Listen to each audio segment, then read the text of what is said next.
Now we're gonna do a movie called Hunger. If you think it's like that movie The Menu, it's not. So you got this world-renowned chef named Chef Paul. He's like the ultimate perfectionist, right? But we'll get back to him in a minute. You got this lady by the name of Joy. She cooks for her family. She makes a lot of recipes that her grandma passed down to her. This dude by the name of Tone that was actually in the restaurant ends up giving her a card because he feels like it's the best stuff he's ever tasted. And the card says Hunger on it.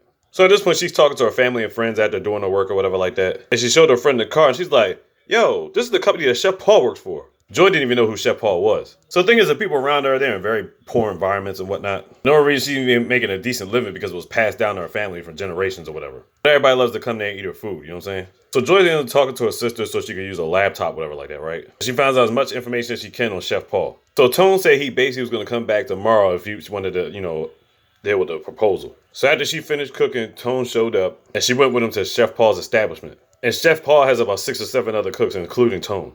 And then enters Paul. And basically, this is an audition between her and this other culinary graduate. He asked them just to make a simple dish of fried rice. The thing is, he ended up picking her over the college graduate. Now, why? Because she used leftover materials to make an excellent dish. So now she's basically part of the team. Oh, but trust me, Paul don't let up on nobody. So the thing is, they got this engagement coming up because it's the general's birthday or whatever. A lot of dignitaries and secretaries and things of that nature are going to be there. So everybody's going to be doing their part, but she needs Joy to cook up the beef.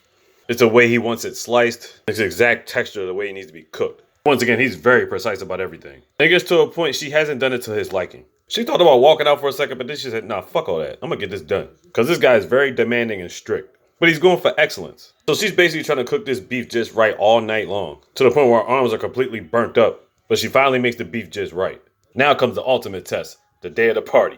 There's a bunch of dignitaries and stuff like that. All of a sudden the general comes downstairs. Joy cooks the beef just right. Everybody else does the wraps. And apparently the theme of the party is called Flesh and Blood. So they spread the sauce across the plate a certain way to make it look like it's blood splattered on it, and then they put the wraps in the middle. Bottom line is everybody enjoys the food. Then we get the scene where Mr. Tosh is talking to Paul and they don't want nothing to do with each other. Tosh has been always trying to recruit Paul, but Paul always denies him. But then later on, while Paul's greeting people, Mr. Tosh comes over to Joy. And while he's not looking, slips her a business card. You know what he tried to do? He tried to do the recruiting. So she thinks she hot shit. She's moving up in the world, right? So basically her position is frying right now, right? So she wants some different responsibilities, whatever like that. And he basically tells her, do some chores, mop up and clean up and stuff like that. And she's like, I can chop up food too. So Paul looks at her like, all right, go ahead and chop it up. But the thing is, when you're chopping this stuff up, you got to do it at the same speed that the man's doing it at. So he keeps telling her to do it faster, faster, faster, whatever like that. But she fucks up and ends up cutting her finger.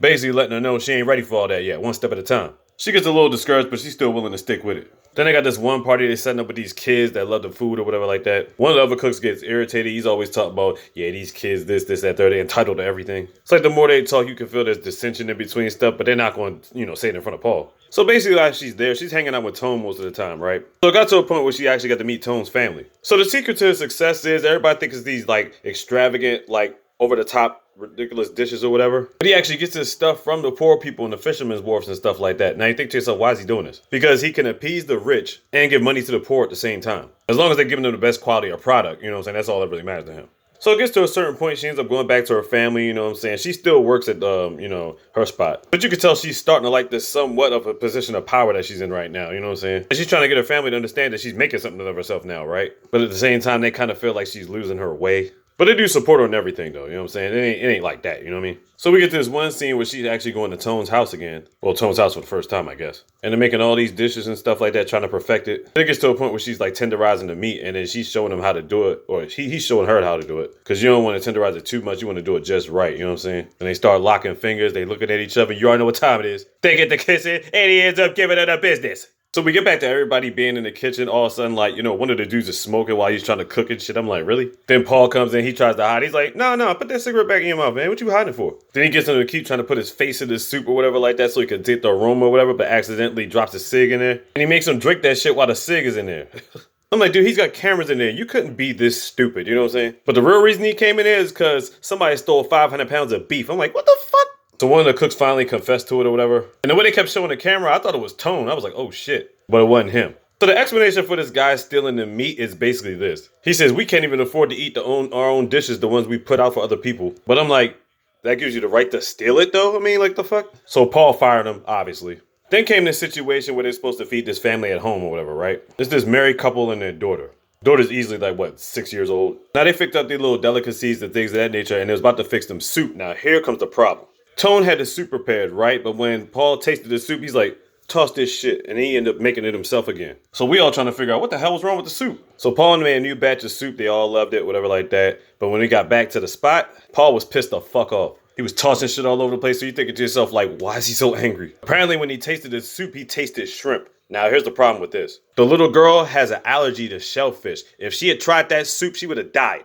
So he goes through this big batch of soup that was made in the kitchen that was personally made for the people there. He goes through it and finds a piece of shrimp in it. I'm like, oh shit. One of the other cooks sabotaged the fucking soup. So remember when I was talking about the cook that was mad at young people because they're entitled or whatever like that? That's the cook that did this shit. He did it on purpose. So Paul had every right to be pissed off at this nigga. So while he's berating this dude, telling him he would never be able to cook anywhere in his life, oh, so this dude cuts out a knife and stabs Paul and shit. I'm like, oh shit. So basically they ended up taking him to the hospital. The only people that stayed there was Joy and Tone.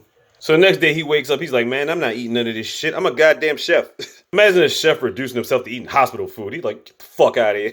So Joy came to the hospital and then she fixed up one of her special dishes for him. A nagi noodle soup. This is the biggest recipe that her grandmother ever gave her and everybody loves it, you know what I'm saying? So he tried it, he actually appreciated it. So she asks Paul, why did he want to be a chef in the first place? Now I'm about to get Paul's backstory. Turns out him and his mom grew up poor too. His mom was a maid and they always worked for rich people, whatever like that. And he always talked about this thing with caviar. He would see people spread it across, eat it and stuff like that. So one day as a little kid, he tried to go to the refrigerator while nobody was looking to try to take the caviar to try to taste it. But then the little boy comes out of nowhere, is like, thief! And he ends up dropping the jar and it spilled all on the floor or whatever. So the lady at the house basically took it out on his mom and she had to spend months paying that shit back. And to him, he said he actually tried it, whatever like that. And the shocking thing about him is, he was like, caviar tastes like shit. That right there was his motivation for being a chef because, you know what I'm saying, he wanted to get himself out of poverty. And on top of that, he wanted people to actually eat food that didn't taste like shit. But that's when he learned how to make food for rich and poor people. But he wanted to tap into the rich, obviously, so he could make a living. So that way his mother would never have to, do maid stuff and, you know what I mean? And he would have a life for himself, you know?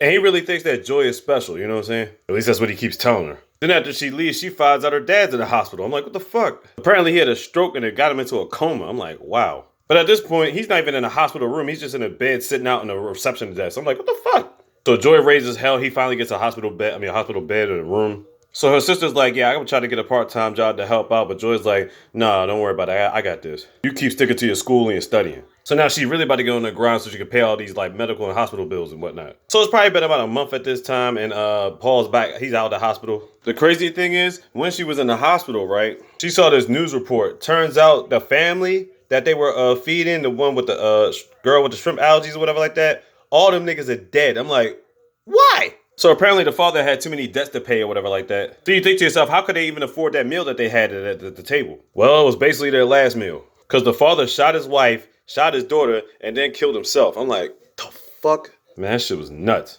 So I would say about a couple of weeks went by or whatever, right? Paul's out the hospital. They end up going to this jungle so they could create some food, right? So it's Paul and his cooks out there, but there are also some hunters out there. And I'm thinking to myself, what exactly are they going to go hunt? So Paul directs Tone and Joy to go with the hunters, right? They end up shooting down this big ass bird, but it's like a toucan sand type bird. They put a pot down, they end up cutting the neck, but putting the blood of the bird into the fucking pot. I'm like, what the fuck? So she's thinking to herself, because of the type of bird it is, she's thinking to herself, is this even legal? I'm thinking it might have been an endangered species. So Paul tells her, like, look, man, you got to do whatever you can to make it work. We got to come up with different type of delicacies. You think we're just using pork and chicken? We got to use all type of things to make sure we get these, things popping. So she's thinking about that family that happened on TV. She's thinking about her family. She's thinking about all the things that Paul's doing. You put all that together, and then she officially left and said, fuck this shit, I quit. So I'm thinking to myself, oh, she still got to pay for like her father's medical bit of stuff. Like, what's she going to do now? And even I forgot at this point. I was like, oh, she still got Mr. Tosh's business card. So she hits him up and now she's working for him. And they got their own little restaurant called Flame. The thing is, he wants her to fix the dishes that she wants to fix. He don't want to fix the stuff like Paul to remind him of that, whatever like that. They were trying to get their own identity. So she's got a cooking crew or whatever like that, and they working it out. And you notice when she's talking to them, she kind of reminds you of Paul.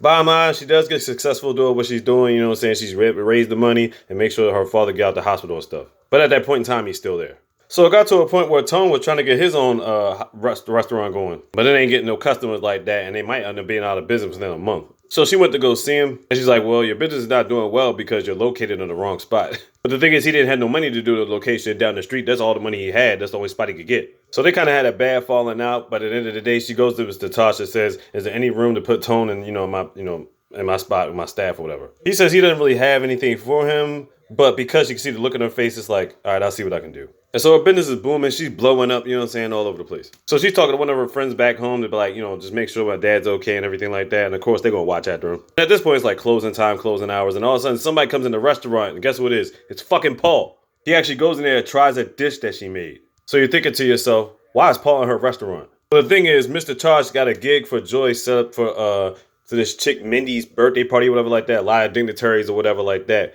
But here's the thing. Paul was also invited to that shit too. So basically it's like a competition between them two. Now it's time for the party.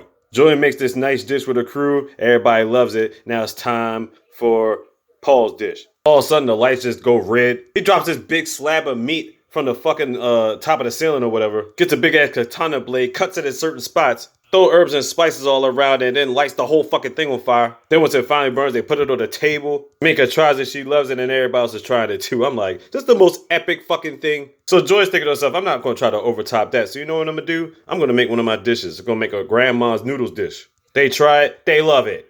Then Paul starts making his soup dishes. I'm like, oh shit. So Paul starts throwing dirt on her, talking about something. Yeah, you had your oily foods and now it's time to wash it down with something. I'm like, throwing shade, and they love their soup dishes. Then he's talking to her, talking about giving her final lessons and whatever like that. So you think she's got the upper hand, right? But I mean, you think he got the upper hand, right? Then all of a sudden some police officers come in and they got to question Paul. So we're like, what the fuck did he do? Turns out they got a video of him cooking that bird in the jungle. I'm like, oh shit. And it was an endangered species. But who recorded the video? Turns out it was Tone. I'm like, oh shit. This is his way of helping out Mr. Tosh and Joy.